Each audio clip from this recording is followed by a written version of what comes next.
The carriage stopped outside the church before Merritt Winfield had decided whether she was brave enough to step out of it. Her hands were shaking, though the morning was warm. Through the small window she could see men gathered near the church steps, whispering behind gloved hands, watching the Ravenscroft crest painted on the carriage door as if it might catch fire. She understood why. In 3 days, every drawing room in the county had repeated the same story. The Duke of Thornvale was ruined.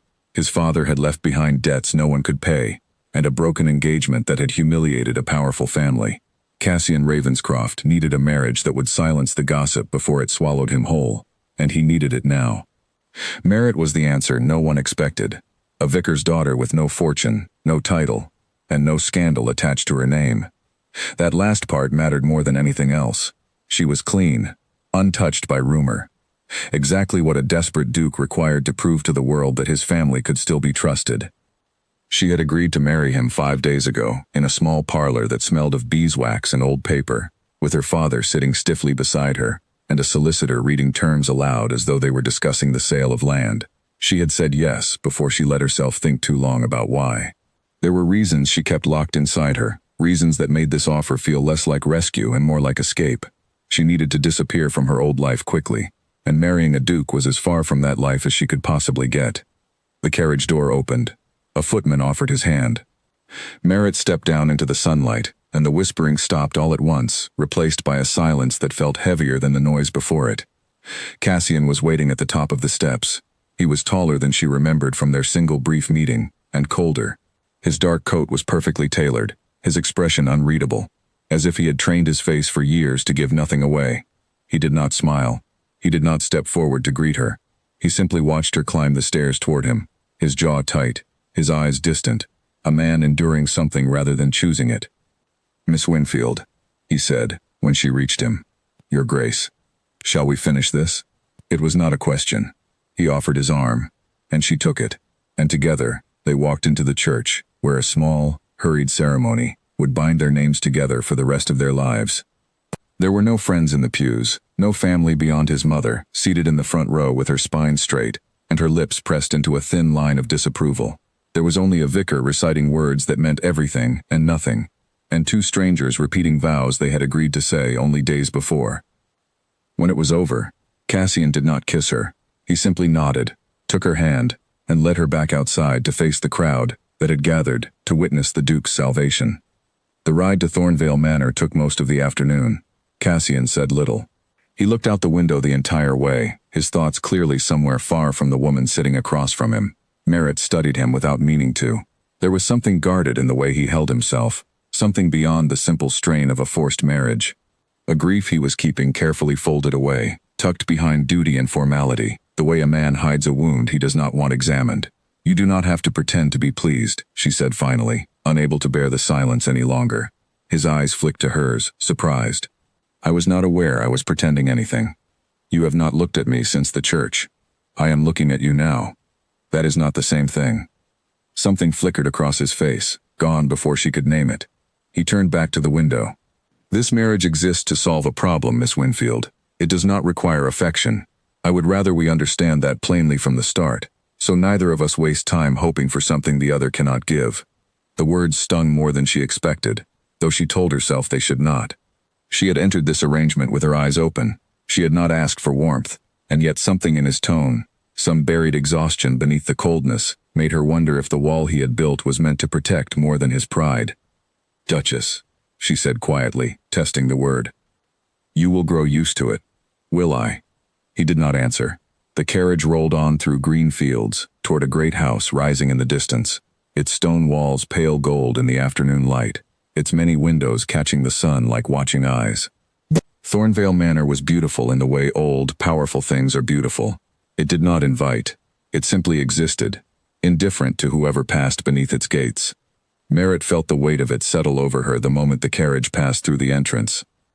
This was no longer a story about escaping her old life. This was the beginning of a new one, inside walls that did not yet know her name, beside a man who had already decided not to know her at all.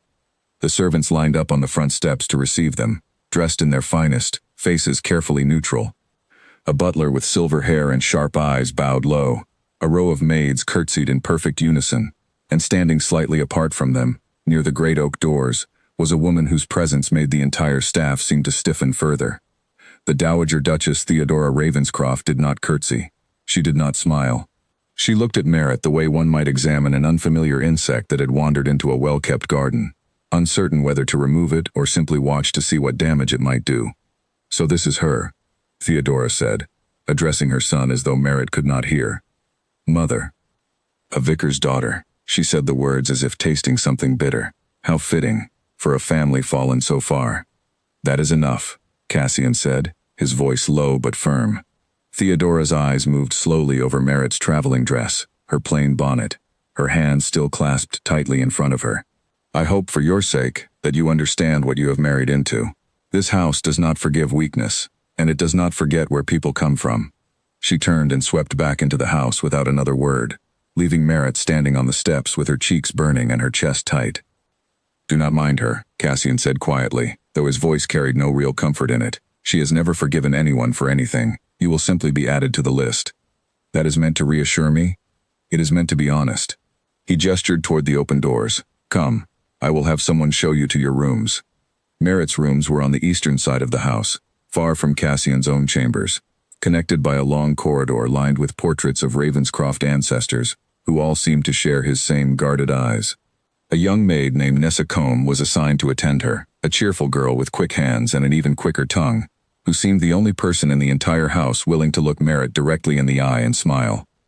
"Do not let the Dowager trouble you too much, my lady," Nessa said as she unpacked Merritt's few belongings into a wardrobe far larger than anything Merritt had ever owned. "She has been cold to every soul in this house since His Grace's father passed. It is not only you." "That is not entirely comforting." Nessa laughed softly.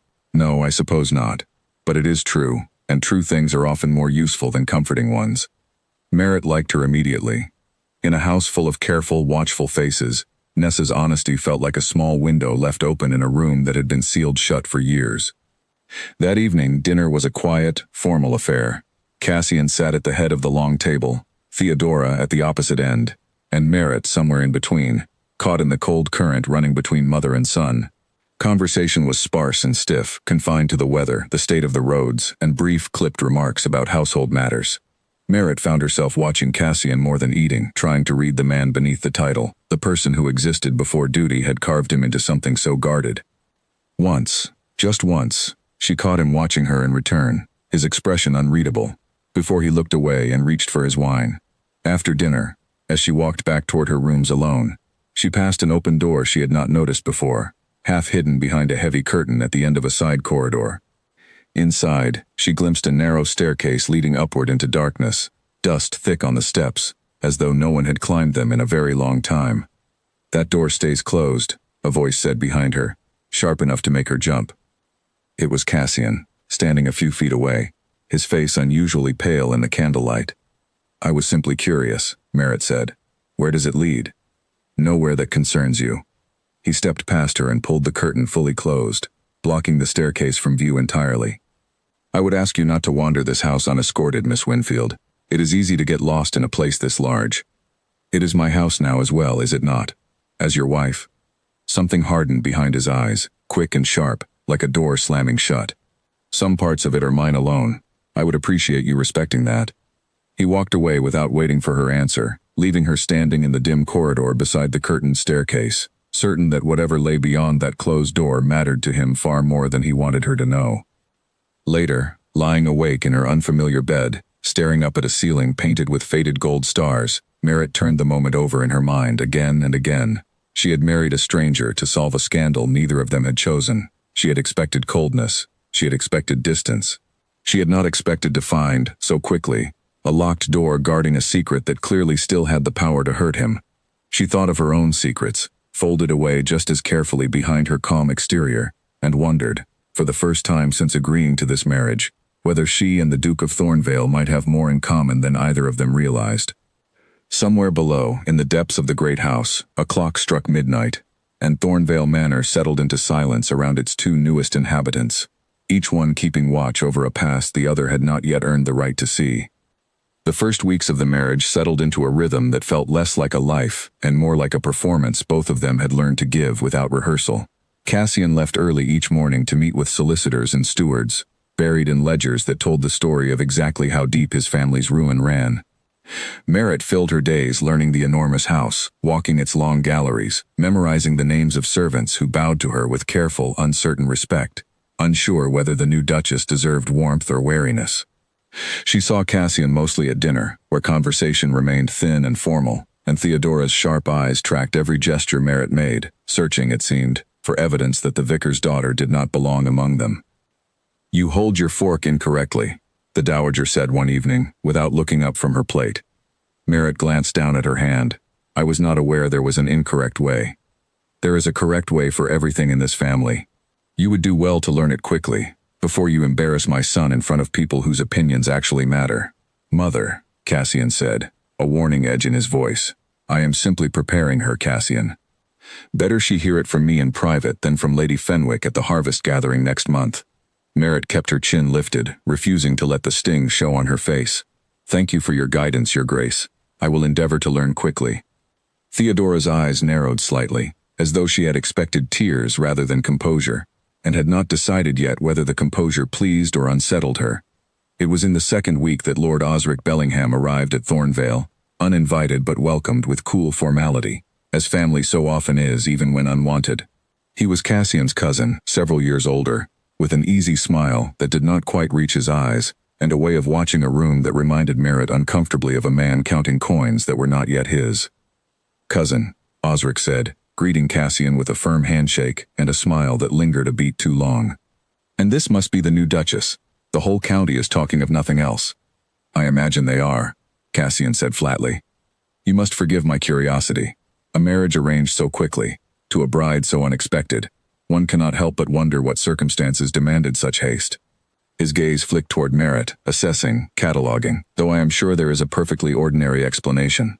"There is," Cassian said. "My family's reputation required immediate repair, and Miss Winfield agreed to help provide it. There is no mystery here, Osric." "Of course not." Osric's smile widened, but something calculating remained beneath it. "Still, I confess I am relieved to see you settled, Cassian. Should anything ever prevent you from producing an heir, the weight of this family would fall rather suddenly upon my own shoulders, a burden I have no wish to carry, I assure you." The words hung in the air a moment too long, and Merritt noticed the way Cassian's jaw tightened, the way his hand curled slightly at his side before he forced it to relax. "Then it is fortunate," Cassian said evenly, "that such a circumstance is unlikely to arise." Osric only smiled wider and turned the conversation toward safer matters, but Merritt did not miss the calculation behind his eyes, nor the way he studied her throughout dinner as though trying to determine whether she might be persuaded, bribed, or frightened into weakening the very marriage she had just entered. Later that night, walking the halls unable to sleep, Merritt found herself once again near the curtained staircase at the end of the side corridor. This time, the curtain had been left slightly open, as though someone had passed through recently and forgotten to close it fully. She hesitated only a moment before stepping closer, drawn by the same curiosity that had pulled at her since her first evening in the house. The stairs creaked softly beneath her slippers as she climbed a few steps, peering upward into the darkness. She could see little beyond the first landing, only shapes of covered furniture and the faint outline of a small window letting in moonlight from somewhere above. "I told you that door stays closed." She startled, nearly losing her footing on the narrow steps. Cassian stood at the bottom of the staircase, a single candle in his hand, his face carved from shadow and flickering light. "I did not mean to intrude," she said, descending quickly. "The curtain was open. I was curious what lay beyond it." Curiosity is a dangerous habit in this house. His voice was tight, controlled, but she could hear something straining beneath it, something that sounded almost like fear rather than anger. "You keep saying that, and yet you never explain why." "Because it is not your concern. I am your wife," she said, frustration finally breaking through her careful composure. "Whatever burden you are carrying, whatever secret lives behind that door, I am tied to this family now as much as you are. If Lord Bellingham finds a way to use it against you, it becomes my concern whether you wish it to or not." Something in her words seemed to land differently than she expected. Cassian's expression flickered, the guarded coldness cracking just slightly to reveal something rawer underneath. "You do not understand what you are asking," he said quietly. "Then explain it to me." He was silent for a long moment, the candle flame trembling slightly in his unsteady grip. "Not tonight," he said finally. "Perhaps not ever. Some things are better left buried, Miss Winfield. For everyone's sake. He turned and walked away, leaving her alone in the dim corridor once more, the curtain now pulled firmly closed behind him, the mystery of the attic sealed away along with whatever pain lived inside it. Over the following days, Merritt noticed small things she had not seen before, now that she was watching more closely. The way certain older servants grew quiet whenever the attic staircase was mentioned, the way Nessa's cheerful expression faltered, just briefly, when Merritt asked her directly what lay above the eastern wing. "It is not my place to say, my lady," Nessa said, busying herself unnecessarily with the arrangement of hairbrushes on the dressing table. "But you know something. Everyone who has served this family long enough knows something, my lady. Knowing and telling are different matters entirely." Nessa's eyes met hers in the mirror, apologetic but firm. "His Grace would not thank me for speaking of it. Please do not ask me to risk my position over old sorrow that is not mine to share." Merritt did not press further, though the refusal only deepened her curiosity rather than easing it. Whatever the attic held, it was clearly a wound many people in this house had learned to step carefully around, a grief old enough to have settled into the very walls, yet fresh enough that no one dared disturb it. She thought of Cassian's face in the candlelight, the fear she had glimpsed beneath his anger, and found herself, against her better judgment, growing less afraid of the cold duke she had married, and more concerned for the wounded man hiding carefully behind him. Lord Bellingham remained at Thornvale for nearly a fortnight, and in that time Merritt watched him work the household with a patience that unsettled her more than open hostility would have. He complimented the housekeeper's efficiency and asked pointed questions about the estate's finances. He walked the grounds with Cassian's steward, inquiring casually about tenant rents and outstanding debts. He lingered near Merritt at every opportunity, asking gentle, probing questions about her family, her upbringing, her life before Thornvale, always phrased as polite curiosity, never quite crossing into rudeness, yet never entirely innocent either. "You must miss your father's parsonage," he said one afternoon, finding her alone in the garden. "Such a different life from all this." "I am adjusting well enough, Lord Bellingham." "I am sure you are. You seem a resourceful sort of woman." He studied her with that same calculating warmth. "Tell me, was there someone else, before all this? A woman so composed rarely arrives at marriage entirely unattached in her heart, whatever the circumstances of the wedding." The question struck closer to truth than Merritt wished to admit, and she felt her composure falter for just an instant before she recovered it. "I do not see how my past concerns you, my lord." "Perhaps it does not." He smiled, unbothered by her sharpness. "Forgive my curiosity. It is simply a habit of mine, wondering what secrets people carry beneath their calm faces. This family, in particular, seems to specialize in them." He left her standing alone among the roses, her heart beating faster than she wished to admit, painfully aware that whatever careful walls she had built around her own past, Osric Bellingham seemed determined, patiently and methodically, to find the cracks. That night, she wrote a letter she did not send, addressed to no one in particular, simply words spilled onto paper, because she needed somewhere to put the fear building steadily inside her. She wrote of the cold house and its guarded duke, of the locked staircase and the secret it protected, of a cousin whose smile hid something sharper than curiosity. She wrote, finally, of her own hidden truth, the reason she had fled so readily into this marriage of convenience, the name she had left behind along with everything it meant. She folded the letter and locked it inside a small drawer, alongside the only other object she had carried with her from her old life, a token she touched now and then, when the silence of Thornvale grew too heavy to bear. Outside her window, the moon rose high over the manor's many rooftops, silvering the glass of a single small window set into the attic gable, a window that had not been opened in years, guarding whatever truth Cassian Ravenscroft had spent so long trying to forget. The opportunity Merritt had not been seeking arrived on a rainy afternoon nearly 3 weeks after Lord Bellingham finally departed Thornvale, leaving behind an unease that lingered long after his carriage had disappeared down the drive. Cassian had ridden out to inspect a flooded tenant farm, and Theodora had retired early with a headache that Nessa privately suspected was more temper than illness. The great house stood unusually quiet, its long corridors empty, its many rooms holding their breath.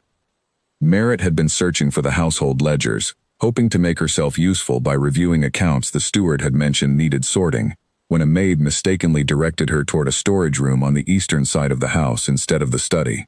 She realized her error quickly enough, but not before noticing that the door at the end of the corridor, the one that always stayed curtained and locked, stood open. Not fully open. Simply unlatched, as though whoever had last climbed those stairs had been in too great a hurry, or too great a distress, to remember to secure it properly behind them. She told herself she should walk away. She had promised, in her own way, to respect whatever boundary Cassian needed around this particular grief.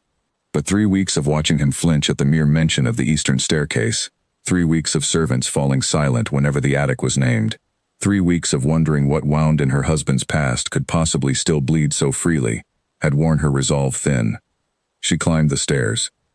The attic was larger than she expected, a long space beneath the sloped roof, lit by narrow windows that let in gray, rain-filtered light.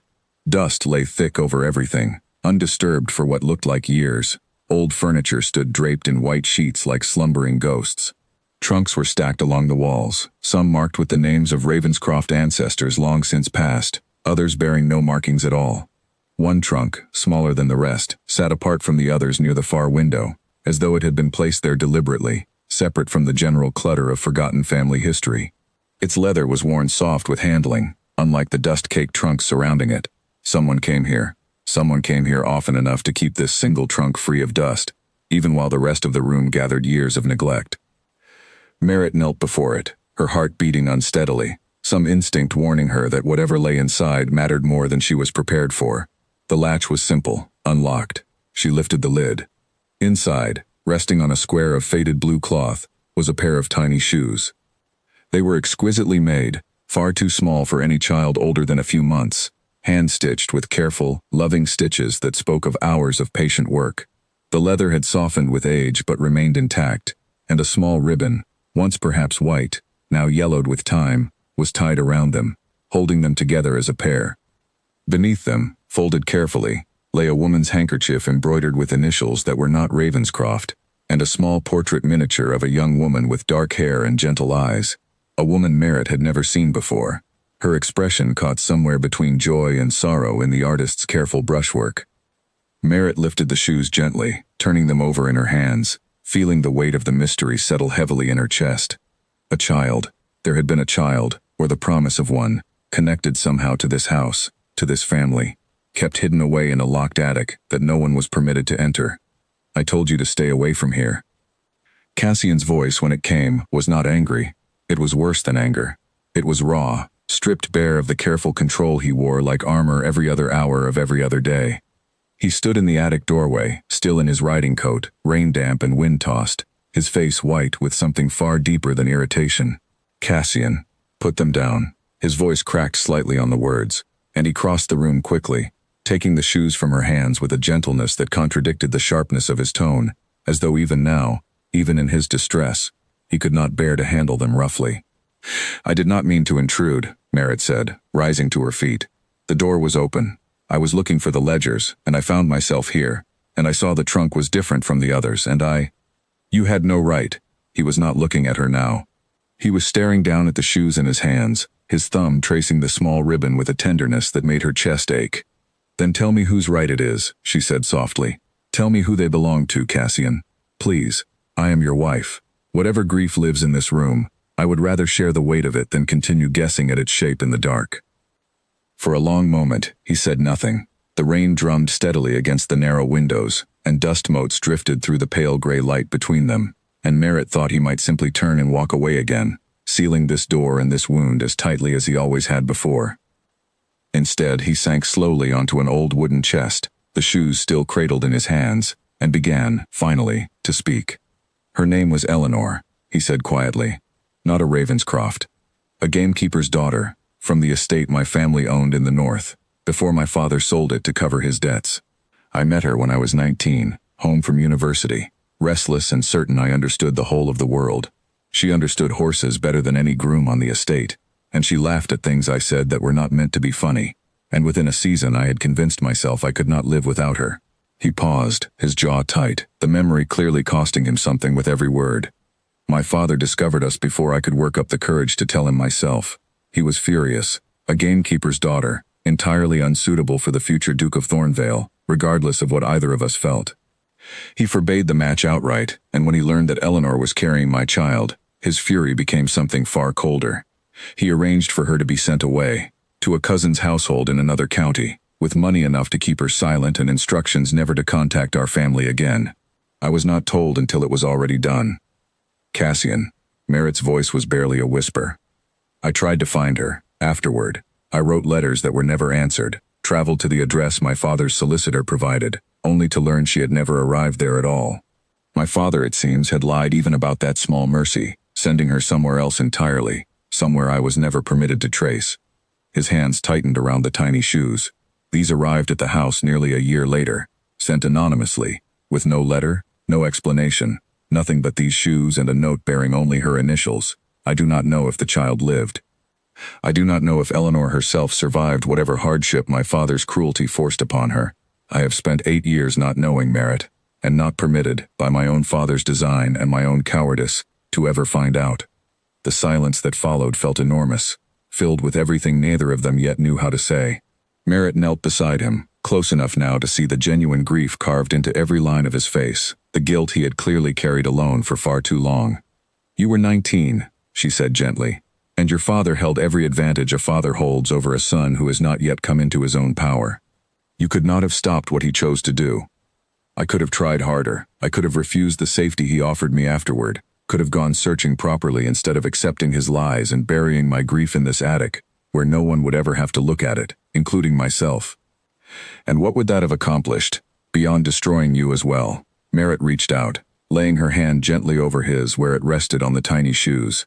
"Grief that eats a person alive helps no one, Cassian, least of all the child you are still hoping to find." He looked at her then, truly looked at her, something shifting behind his eyes that had not been there before, a wall cracking just enough to let something warmer through. "Why does this matter so much to you?" he asked quietly. "You did not marry me for affection. You do not owe me your comfort over a grief that predates our arrangement entirely." Merritt hesitated, aware that the moment had arrived to share something of her own carefully guarded truth, though she was not yet ready to give him all of it. "Because I understand better than you might expect what it means to carry a secret alone that shapes every choice you make afterward. I did not marry you only to save your family's name, Cassian. I married you, in part, because I needed to disappear from a life that had grown too painful to continue living in plain sight. We are perhaps more alike than either of us realized when we stood together in that church 3 weeks ago. Something passed between them in that moment, quiet and fragile, the first true understanding either had offered the other since their hurried vows. Cassian did not press her for more, though she could see the question forming behind his eyes, and she was grateful, for now, that he chose not to ask it. "I would like to find her," he said instead, his voice steadier now than it had been since she found him in the doorway. "Eleanor, and whatever became of the child if the child lived at all. I have spent 8 years too afraid of what I might learn to properly search. Perhaps it is time that changed." "Then let me help you," Merritt said, "whatever the truth turns out to be."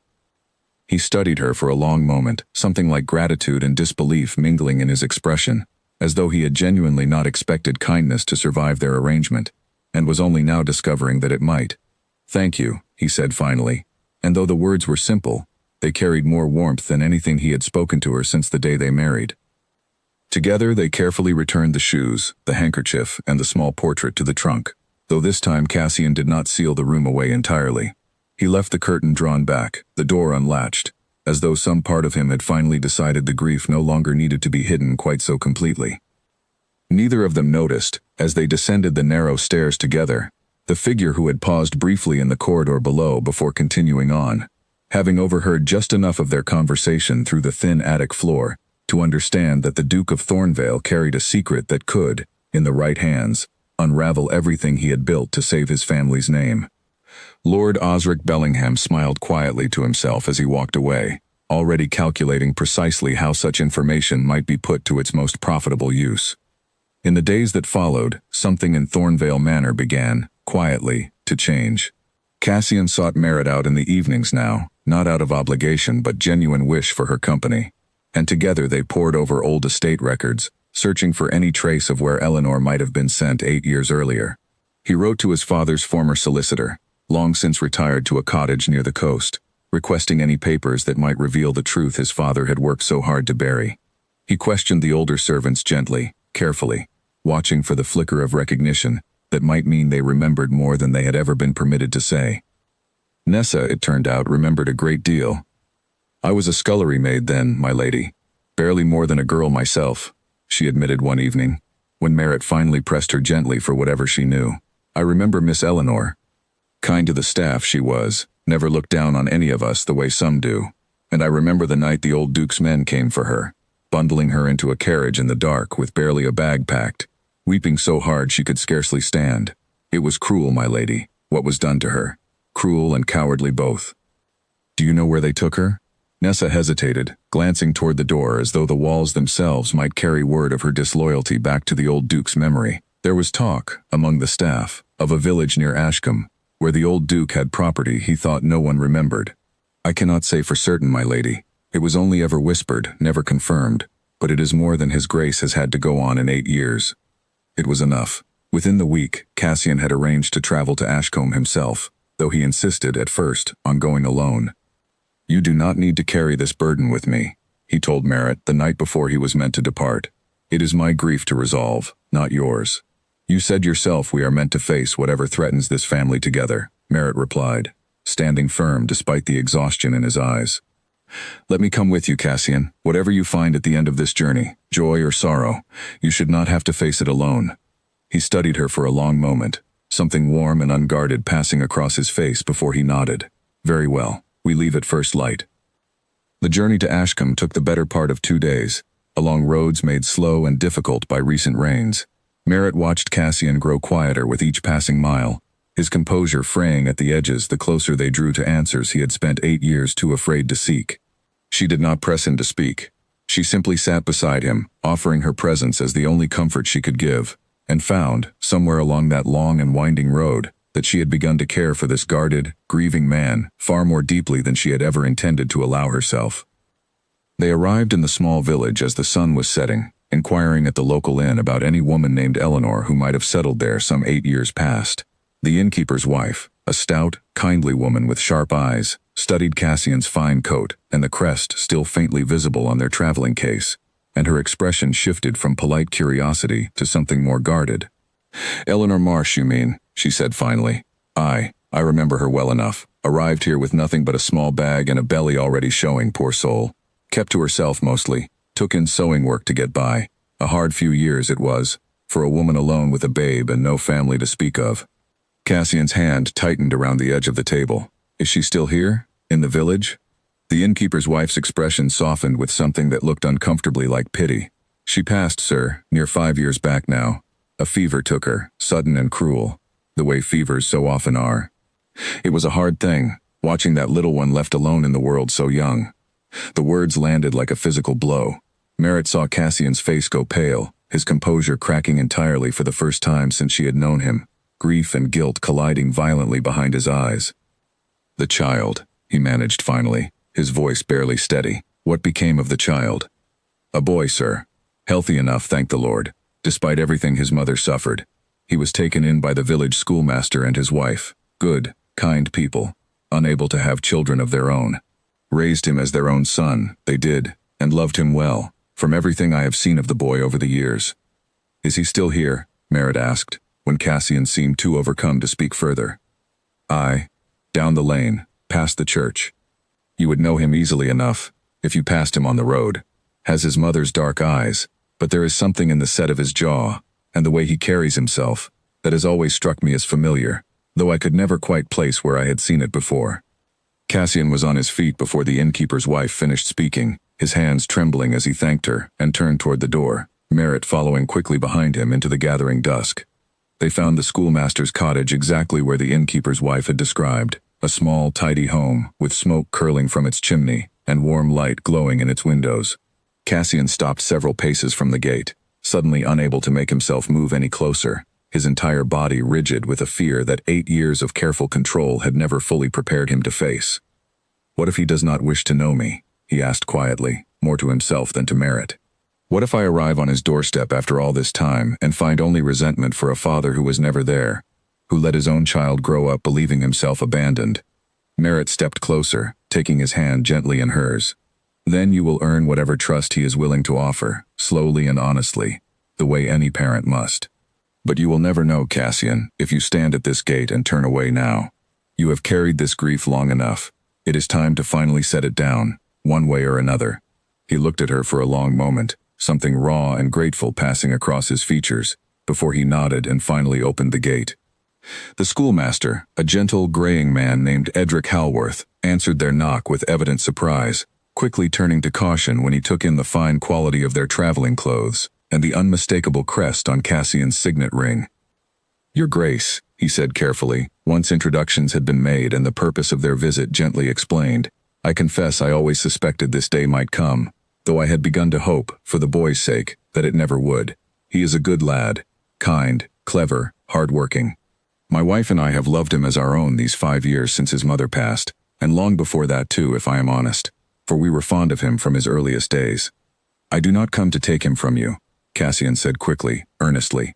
"I understand I have no right to disrupt a life so carefully and lovingly built. I only wish, if he is willing, to know him, to make what small amends I am able, for the years I was too cowardly and too powerless both to seek him out." Edric studied him for a long moment, weighing something carefully behind his kind, tired eyes. "He is out in the garden just now, finishing his chores before supper. I will not force this meeting upon him, Your Grace, but I will tell him you have come, and let him decide for himself whether he wishes to know the father who has finally found the courage to come looking." He disappeared into the cottage, leaving Cassian and Merritt standing together in the fading evening light, the weight of 8 long years hanging suspended in the silence between them. When the boy finally stepped outside, Merritt understood immediately why the innkeeper's wife had spoken of familiarity she could not quite place. He had his mother's dark eyes, gentle and watchful, but the set of his jaw, the careful, guarded way he held himself, was unmistakably, achingly Cassian's own.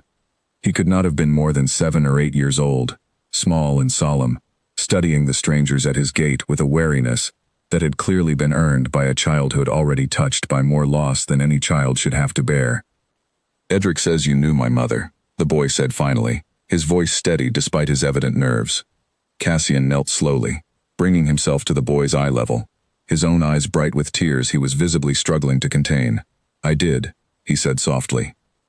"I loved her very much once. I am sorry it has taken me so long to find you." The boy studied him for a long, searching moment, something working carefully behind his solemn dark eyes. "Edric says you are a duke." "I am." "Then why did you never come before?" The question was simple, direct, devastating in its innocence, and Merritt watched Cassian absorb it fully, refusing, to his credit, to offer the boy anything less than complete honesty in return. "Because I was afraid," Cassian said quietly. "And because my own father made choices that kept me from knowing where to look, for many years. Those are not good enough reasons, and I will not pretend they are. But I am here now, and I would very much like the chance to know you, if you will allow me that chance, however slowly you need to give it." The boy considered this for a long moment, his young face unusually thoughtful for someone so small. Behind him, framed in the cottage doorway, Edric and his wife watched with cautious hope, and beside Cassian, Merritt held her breath, understanding somehow that whatever happened in the next few moments would shape the rest of all their lives together. "My name is Wilfred," the boy said finally. "Edric named me, after his own father. Mother never told me my true father's name, only that he was kind, once, before the world made things complicated." "Wilfred," Cassian repeated softly, testing the name with visible reverence. "It is a fine name. I would be honored, if you allow it, to come to know the boy who carries it." Slowly, cautiously, Wilfred extended his small hand, and Cassian took it gently in his own, the first true connection between father and son finally forming after 8 long years of silence and grief. Merritt watched, tears gathering unbidden in her own eyes, and felt something settle warmly in her chest, a certainty that whatever else awaited them at Thornvale, this moment alone had been worth every mile of their journey. None of them yet knew that back at the manor, Lord Osric Bellingham had already begun quietly gathering the pieces of information he needed, preparing to turn a father's long-buried grief into a weapon aimed squarely at the heart of everything Cassian had worked so desperately to protect. Cassian and Merritt returned to Thornvale a week later, changed in ways neither of them could easily put into words. Arrangements had been made, gently and carefully, for Wilfred to visit the manor in the coming months, allowing father and son to build their bond slowly, without uprooting the boy from the only home and parents he had ever truly known. Cassian had wept, that first night back at the manor, in a way Merritt suspected he had not allowed himself to do in the 8 long years since Eleanor's disappearance, and she had simply held him, offering the quiet comfort of her presence without demanding any explanation for tears that needed none. Something had shifted between them on that journey, something neither of them had planned nor fully understood. The careful distance of their early weeks had softened into something warmer, something that felt, increasingly, less like a bargain and more like a partnership freely chosen. It was into this fragile new warmth that Lord Osric Bellingham returned to Thornvale, his smile as easy and unbothered as ever, though Merritt noticed immediately a new sharpness in his eyes, a satisfaction he could not quite keep hidden. "Cousin," he said, greeting Cassian in the great hall with his usual warmth, "I trust your journey was productive. I understand you traveled rather urgently to Ashcombe." The color drained slightly from Cassian's face. "How do you know that?" "Oh, one hears things," Osric said lightly, though his eyes glittered with something far less casual than his tone suggested. "Servants talk, cousin, particularly when a duke departs his estate so suddenly, with his new bride in tow, only weeks after a rather curious discovery in the attic. I confess, I have always been a curious man myself. It did not take much effort to learn the rest." "Say what you mean to say, Osric," Cassian said, his voice gone dangerously quiet. Osric's smile widened, and he glanced meaningfully toward Merritt before continuing. "I mean to say, cousin, that I now understand precisely why your marriage was arranged with such unusual haste. A duke with an illegitimate child already in the world, born to a woman his own father exiled and allowed to die in obscurity, is not exactly the picture of unblemished family honor your recent marriage was meant to project, is it? I imagine the scandal sheets would find the story rather compelling. A tragic dead mistress, an abandoned child raised by strangers, a duke who knew, and said nothing, for 8 long years. You would ruin an innocent child's life for your own gain," Merritt said, stepping forward, fury sharpening her voice. "A boy who has done nothing but survive circumstances he never chose." "I would simply share the truth," Osric said mildly. "What the world chooses to do with that truth is hardly my concern. Though I confess, cousin, I am willing to be persuaded toward discretion, should the right arrangement present itself. A generous settlement, perhaps, access to certain estate revenues that have always struck me as unfairly withheld from a man who stands, after all, only one unfortunate circumstance away from inheriting everything himself." "You are blackmailing me," Cassian said flatly. "I am negotiating," Osric corrected, unbothered. "There is a considerable difference, cousin, though I understand the distinction may feel academic from where you are standing." Cassian's hands curled into fists at his sides, and for a moment Merritt feared he might actually strike his cousin across the great hall. Instead, he drew a slow, controlled breath, and when he spoke again, his voice carried a steadiness that surprised even her. "I will need time to consider your proposal," he said. "Give me a fortnight." "Take all the time you require," Osric said graciously, already turning to leave, satisfaction radiating from every line of his posture. "Though I would not delay too long, cousin. Secrets, in my experience, have an unfortunate habit of finding their own way into the light, whether we intend them to or not." He left them standing together in the vast echoing hall, the weight of his threat settling heavily over everything they had so carefully begun to rebuild. It was that same week, as if fate had decided their burdens were not yet heavy enough, that a new arrival appeared at Thornvale's gates, one whose presence struck Merritt with an entirely different, more personal kind of dread. Colonel Rhys Pemberley had been announced by the butler as an old family acquaintance seeking a brief audience with the new Duchess, and Merritt felt her stomach drop the moment she heard the name spoken aloud in the drawing room. She had not seen him in nearly 2 years, not since the night she had fled her previous life so abruptly that she had barely paused to gather her belongings before disappearing entirely from everyone who had once known her. He stood now in the drawing room doorway, older than she remembered, his uniform impeccable, his expression unreadable, as his eyes found hers across the room. "Merritt," he said, and the familiarity in his voice, the way he spoke her given name without any title attached, made her chest tighten with old, unwelcome fear. "Or should I say, Your Grace, I confess I hardly believed the rumors when they reached me. The vicar's runaway daughter, now Duchess of Thornvale." "Colonel Pemberley," her voice came out steadier than she felt. "I was not expecting a visit." "No, I imagine you were not." His eyes flicked briefly toward Cassian, who had entered the room behind her, his expression already sharpening with protective suspicion. "Might we speak privately, Your Grace? There are matters between us that predate your marriage considerably, and I think it only fair you understand them, before certain truths find their way to less sympathetic ears than mine." Cassian's jaw tightened. "Whatever you have to say to my wife, Colonel, you may say in my presence. We have no secrets between us." Merritt felt her heart clench at the words, knowing, painfully, that this was no longer entirely true, and that the moment for full honesty had finally, inevitably arrived. Very well, Reese said, settling into a chair with the easy confidence of a man accustomed to holding power over a room. 2 years ago, Your Grace, your wife was engaged to be married to me. A respectable match, arranged by our families, though I confess our affections, or at least mine, ran genuine and deep. 3 days before our wedding, she vanished entirely, leaving behind only a brief letter with no real explanation, and no trace for me to follow, no matter how thoroughly I searched. I had my reasons, Merritt said quietly. I am certain you did, though you never saw fit to share them with me at the time, leaving me instead to face considerable public humiliation, and my family to endure whispers of scandal that took years to fully quiet. His tone remained calm, but something bitter threaded through it, old wounds clearly still tender beneath his composed exterior. I have wondered, ever since, precisely what drove you to such drastic and sudden flight. I confess I have my suspicions. Reese, please. You were not entirely honest with me during our engagement, were you, Merritt? His eyes held hers steadily, and she felt the old fear rising again, sharp and familiar, about your family's circumstances, about your father's considerable debts, accumulated through choices far less respectable than his position as vicar might suggest. About the money that mysteriously vanished from my own family's accounts in the weeks before you disappeared, money that was never fully recovered, and that I have always privately suspected found its way, somehow, into your father's hands, to settle debts he could not otherwise satisfy.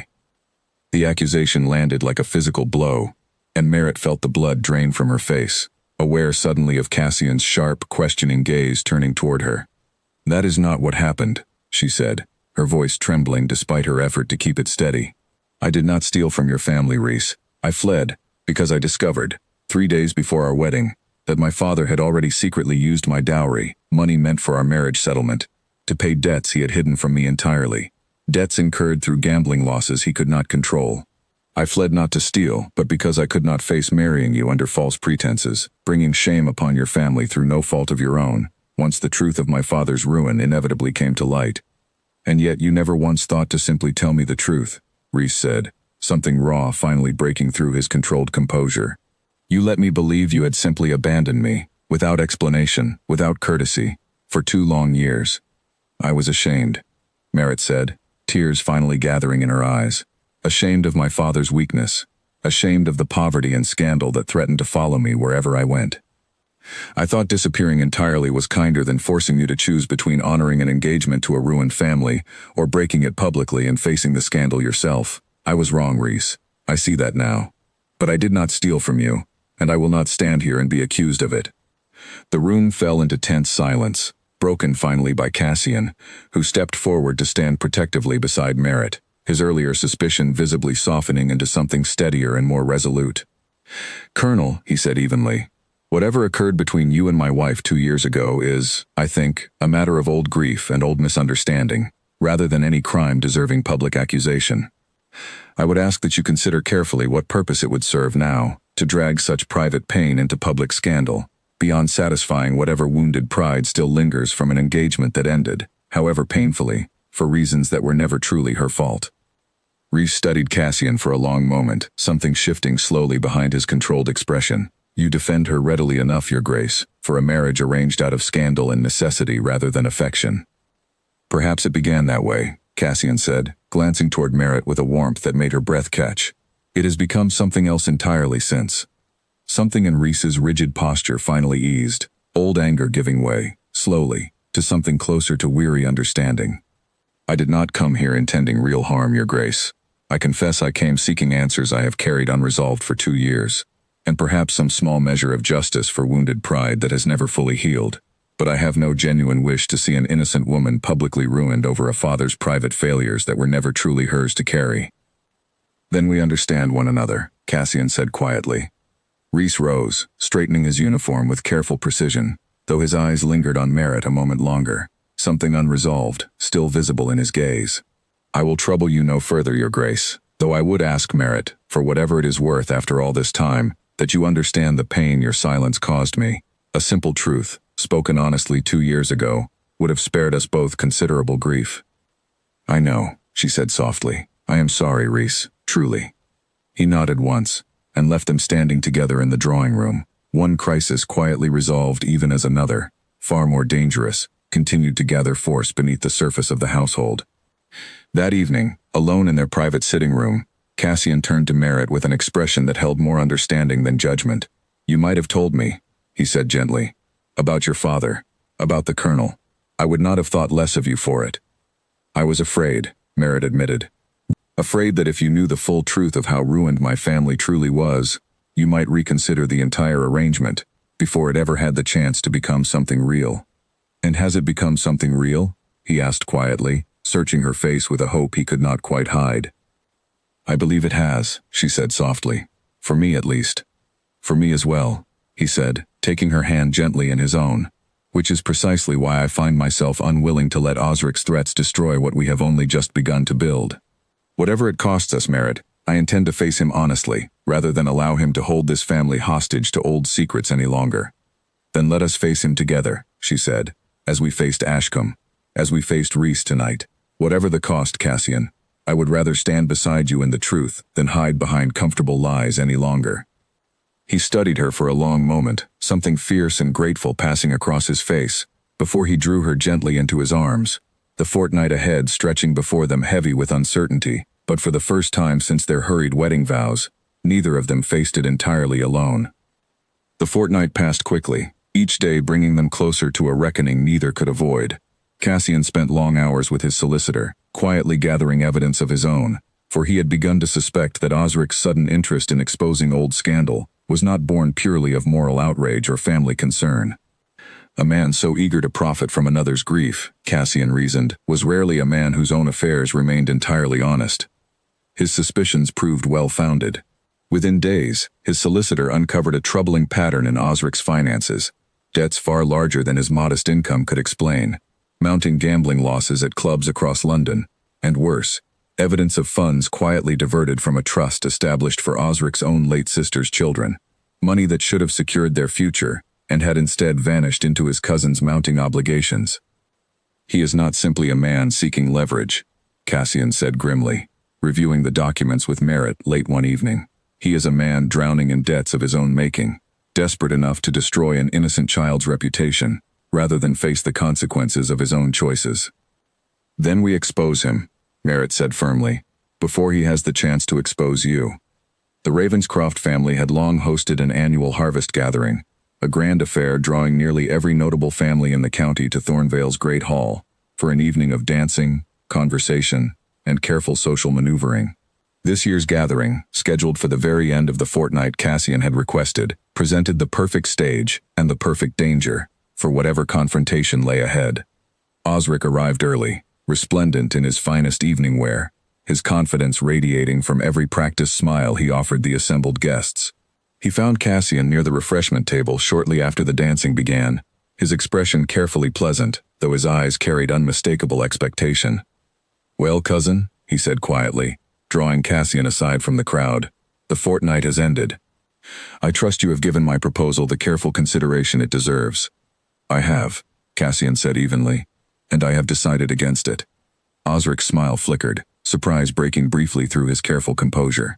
"You understand what you are risking, Cassian. I have letters prepared, ready to reach every scandal sheet in London by morning, detailing the full and rather tragic history of your illegitimate son, and the dead mistress your own father exiled to her ruin. The story will destroy whatever fragile reputation your hasty marriage was meant to repair." "Then send them," Cassian said, his voice carrying clearly enough now that several nearby guests turned curiously toward the exchange. "Tell the story, Osric. Tell all of it. Tell them of a young man too powerless against his own father to protect the woman he loved, and of the years of guilt that followed. Tell them of a boy raised with love and kindness by a schoolmaster and his wife, who deserves nothing but pride in the father who finally found the courage to claim him. I am done hiding from this story, cousin. I would rather the whole of London know the truth than continue living beneath the weight of your threats." The surrounding guests had fallen fully silent now, drawn by the rising tension, and Osric's composure cracked visibly under the sudden weight of unwanted attention. "You would truly risk your family's entire reputation," Osric said, lower now, urgent, "rather than simply meet my modest terms?" "I would rather risk reputation than sacrifice integrity," Cassian said, "something you, it seems, abandoned long ago, given what my solicitor has recently uncovered about the considerable debts you carry, and the funds you diverted from your own late sister's children to cover them." The color drained entirely from Osric's face. "That is a private matter." "Is it?" Cassian's voice hardened further. "You were prepared to make my private grief a public matter for your own profit, Osric. I see no reason to extend you the courtesy of discretion you were never willing to offer me." Whispers had already begun rippling through the assembled crowd, guests turning to one another with barely concealed fascination, as the confrontation continued to unfold in full view of the county's most influential families. Theodora, watching from across the room with an expression Merritt had never before seen on the dowager's face, something caught between horror and grudging respect, moved slowly forward to stand beside her son. "Is this true, Cassian?" she asked quietly, her voice carrying an unfamiliar uncertainty. "About the child." "It is true, Mother." Cassian met her eyes steadily, refusing now to hide from any part of the truth. "His name is Wilfred. He is a good boy, kind and clever, and I intend to claim him properly as my son, regardless of whatever scandal follows. I have hidden this truth long enough, out of fear and misplaced shame. I will hide it no longer." Theodora studied her son for a long, searching moment, decades of carefully guarded pride and grief passing visibly across her aged features. "Your father," she said finally, quietly, "was a cruel and cowardly man, in more ways than this family has ever openly admitted. I did not stop him all those years ago, though I suspected even then what true cruelty he was inflicting upon you and that poor girl. That failure has weighed on me more than you know, Cassian, though I have never found the courage to say so until this moment." The admission, offered so publicly and so unexpectedly, seemed to steady something in Cassian's expression, old resentment softening slightly into something closer to reconciliation. "Then help me now," he said quietly, "by supporting the truth, rather than continuing to hide it." Theodora turned then toward the assembled whispering crowd, drawing herself up with the same formidable dignity she had always carried, though now directed toward an entirely different purpose. "My son," she announced, her voice carrying clearly across the great hall, "has shown more courage tonight than his father ever possessed in the whole of his miserable, cowardly life. He has claimed a son born of genuine love, rather than abandoning that child to shame, as lesser men so often do. I, for one, am proud to call that boy a Ravenscroft, and I would ask that anyone here tonight who claims true friendship with this family extend him the same welcome." The hall remained silent for a long, uncertain moment before Lady Fenwick, an elderly matron whose opinion carried considerable weight among the county's older families, stepped forward with a small, approving nod. "Well said, Theodora. I have always believed a man's true character is shown not in his mistakes, but in how honestly he faces them. The Duke has faced this one more honestly than most men manage." Murmurs of cautious agreement rippled through the crowd, and Merritt watched, tears gathering in her eyes, as the tide of public opinion, so often cruel and unforgiving, began instead to turn slowly, remarkably, in Cassian's favor. Osric, sensing his advantage collapsing entirely, made one final, desperate attempt to salvage the situation. "This changes nothing," he said sharply, his voice rising with panic. "The scandal remains. The illegitimate child remains a stain upon this family's honor, regardless of how prettily you dress the truth tonight." "The only stain upon this family's honor," Theodora said coldly, turning her sharp gaze fully upon her nephew, "is a man so consumed by his own debts and failures that he would attempt to destroy an innocent child's reputation for personal profit. I wonder, Osric, how the assembled guests tonight might react to learning the full truth of your own conduct, rather than simply the truth you sought to weaponize against my son." Cassian stepped forward then, producing the documents his solicitor had gathered, and though he did not read them aloud before the full crowd, the mere sight of them, and the sudden panic visible on Osric's face, told the assembled guests everything necessary to understand precisely who among the Ravenscroft family had truly acted with dishonor that evening. "I would suggest," Cassian said quietly, "for Osric's ears alone now, that you leave Thornvale tonight, cousin, and do not return. Whatever claim you believed you held over this family's reputation has ended. Should you attempt to publish your letters regardless, I promise you these documents detailing your own considerable debts and the funds diverted from your sister's children will find their way to every creditor and every scandal sheet in London within the hour. The choice, now, is entirely yours."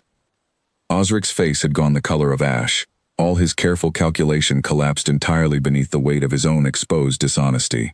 Without another word, he turned and pushed his way through the silent, watching crowd, disappearing into the night, his carriage rattling away down the drive within the quarter hour, never to darken Thornvale's gates again. The gathering slowly resumed its normal rhythm. conversation and dancing returning by careful degrees, though the story of that evening would be told and retold throughout the county for years to come.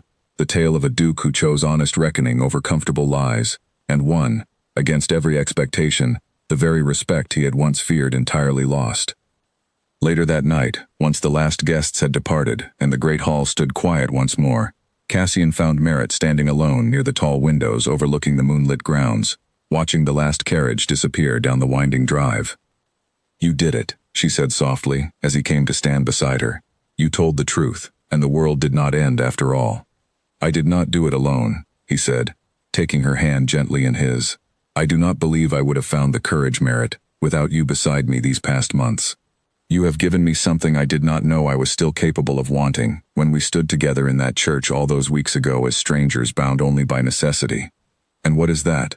she asked, though something in her heart already knew the answer. "Hope," he said simply, "and love, Merritt, real and freely chosen, rather than arranged by desperate circumstance. I did not marry you for affection that first day, but I find myself, now, entirely and gratefully in love with the woman you have shown yourself to be." Tears gathered in her eyes, warm and unguarded, and she reached up to touch his face gently. "I love you as well, Cassian, more than I ever believed possible. When I stepped down from that carriage 3 months ago, terrified and certain this marriage would remain nothing more than a cold, necessary bargain." He drew her close, and this time, unlike their wedding day, he kissed her, gently and thoroughly, sealing a promise that had grown, slowly and honestly, into something neither of them had dared hope for when they first exchanged their hurried vows. Above them, in the eastern wing of the great house, the attic door stood unlocked now, its curtain drawn fully back. Sunlight permitted at last to reach the small trunk that had guarded Cassian's grief for so many silent years. The tiny shoes remained inside, no longer a secret to be hidden, but a treasured memory of the woman who had given him a son, honored now openly rather than buried away in shame and fear. Wilfred would come to Thornvale within the month, to begin building the relationship with his father that circumstance had so long denied them both, welcomed warmly by a grandmother who had finally chosen courage over cold pride, and by a stepmother who had come to love him already, sight unseen, simply for the joy his existence had brought back into her husband's healing heart. Winter settled over Thornvale slowly that year, dusting the wide lawns with frost and turning the long gallery windows silver each morning, before the sun climbed high enough to melt it away. It was, by every account the household staff could remember, the warmest winter the manor had known in a very long time, despite the cold outside its walls. Wilfred arrived in early November, nervous and quiet at first, clinging close to Edric's steady presence, as the schoolmaster helped settle him into a bright, sunny room on the eastern side of the house, chosen deliberately by Cassian for its view of the gardens rather than the older, grander chambers usually reserved for family heirs. The boy said little those first days, watching the great house and its many unfamiliar faces with the same careful wariness Merritt remembered from their first meeting at his cottage gate. It was Merritt, in the end, who found the surest way past his caution, not through grand gestures or expensive gifts, but through patient, ordinary kindness. She sat with him each afternoon in the manor's small library, reading stories aloud, or simply allowing companionable silence to stretch between them while he sketched horses in a worn notebook Edric had given him as a parting gift. She asked about his life in Ashcombe, his favorite lessons, the games he had played with village children, never pressing him toward affection he was not yet ready to offer, simply making herself steadily, reliably present. "You are not truly my mother," he said to her one gray afternoon, several weeks into his visit, his voice careful rather than unkind, as though testing the shape of a thought he had been turning over privately for some time. "No," Merritt agreed gently, setting aside the book she had been reading. "I am not. Your mother loved you very much, Wilfred, and nothing about my presence here changes that truth, but I would very much like to be your friend, if you will allow it, and perhaps someday something more, if that is ever a thing you find yourself wanting." He considered this with the same grave thoughtfulness he had shown at the cottage gate months before. "Edric's wife says I may call her mother, though she is not truly mine either. She says love makes a family as surely as blood does. She sounds like a wise woman." "She is." He was quiet a moment longer, tracing an idle line into the margin of his sketchbook. "I do not think I am ready to call you that yet." "That is perfectly all right," Merritt said, smiling warmly despite the small ache the words carried. "There is no hurry, Wilfred. I will simply be here, for as long as you need, whatever you choose to call me." Slowly, over the following weeks, something did begin to shift between them, small and unforced. He began seeking her out in the mornings, showing her his sketches before anyone else saw them. He asked her opinion on which horse in the stables he might be permitted to ride, once he grew a little older and steadier in the saddle. He laughed one afternoon at something she said, a real, unguarded laugh that made Cassian, entering the library unnoticed, stop entirely still in the doorway, watching the two people he loved most in the world with an expression of such profound gratitude that Merritt felt her own eyes fill with tears when she finally noticed him there. Cassian's own bond with his son grew more slowly, weighted as it was with guilt he could not entirely set aside, no matter how often Merritt gently reminded him that guilt served no one, least of all a boy who needed a present father far more than a perfectly penitent one. He took Wilfred riding across the estate's wide fields, teaching him the names of tenant families and the history of the land that would, someday, belong partly to him. He listened, patient and attentive, whenever Wilfred spoke of his mother, gathering every small memory the boy could offer, treasuring each one as though it were a precious, irreplaceable gift. "Tell me about her," Cassian asked one evening, as they sat together by the library fire, Wilfred curled comfortably against his father's side in a way that would have seemed impossible only weeks before. "She used to sing while she sewed," Wilfred said softly, his eyes distant with memory. "Songs about the sea, though we never lived near it. She said her own mother taught them to her. Long ago, before I was born. She had a good voice. Edric's wife says I have her eyes." "You do," Cassian said, his voice thick with emotion he no longer tried to hide. "The very same, exactly as I remember them." "Did you love her very much?" "With my whole heart," Cassian said honestly.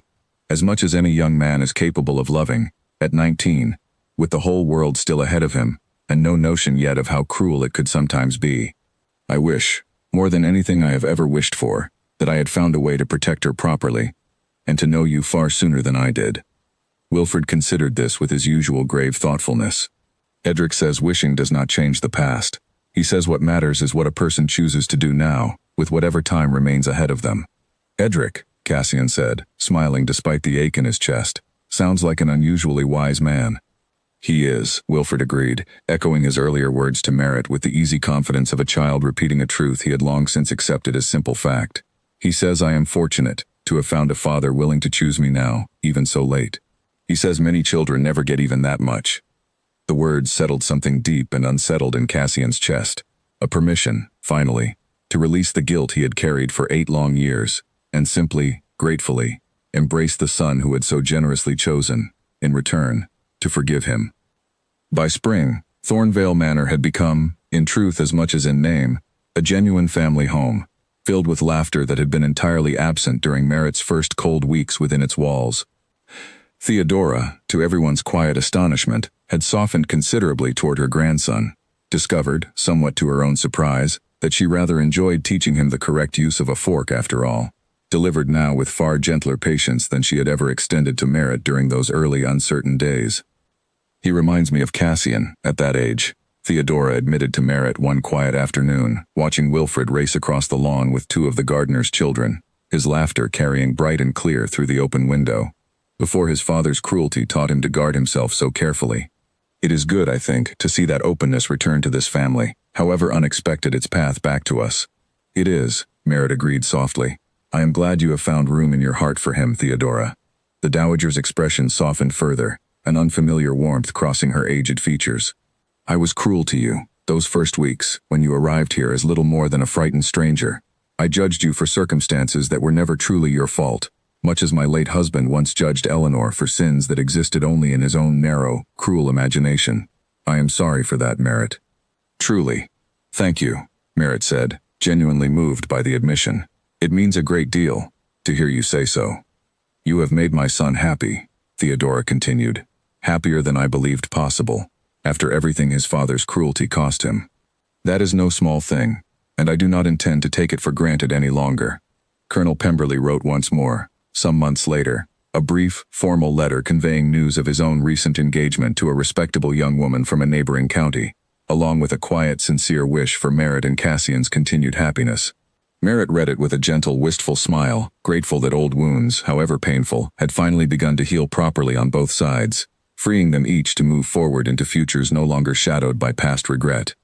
Of Osric Bellingham, Little was heard beyond scattered rumors of debts finally called due, and a hasty departure for the continent, where creditors could not so easily follow. Cassian felt no particular satisfaction in his cousin's downfall, only quiet relief that the threat, once so consuming, had finally, fully dissolved, leaving behind nothing but the ordinary, precious business of building a genuine family. On a warm afternoon in early summer, nearly a year after Merritt had first stepped down from that carriage into a cold, unwelcoming courtyard, she stood once again on the front steps of Thornvale Manor, though everything about the moment felt entirely transformed. Cassian stood beside her, Wilfred between them, the boy's hand held easily now in his father's own, his other hand reaching, without hesitation, for Merritt's. "Mother," he said, testing the word aloud for the very first time, watching carefully for her reaction. Merritt's breath caught, tears rising swift and warm, and she knelt to draw him gently into her arms. "Yes, my darling. I am right here." Above them, in the eastern wing, sunlight streamed freely through the small attic window, illuminating the trunk that had once guarded so much silent grief, now simply one more treasured piece of a family history, no longer buried in shadow, but honored openly, gratefully, in the warm and steady light of a home, finally, truly whole.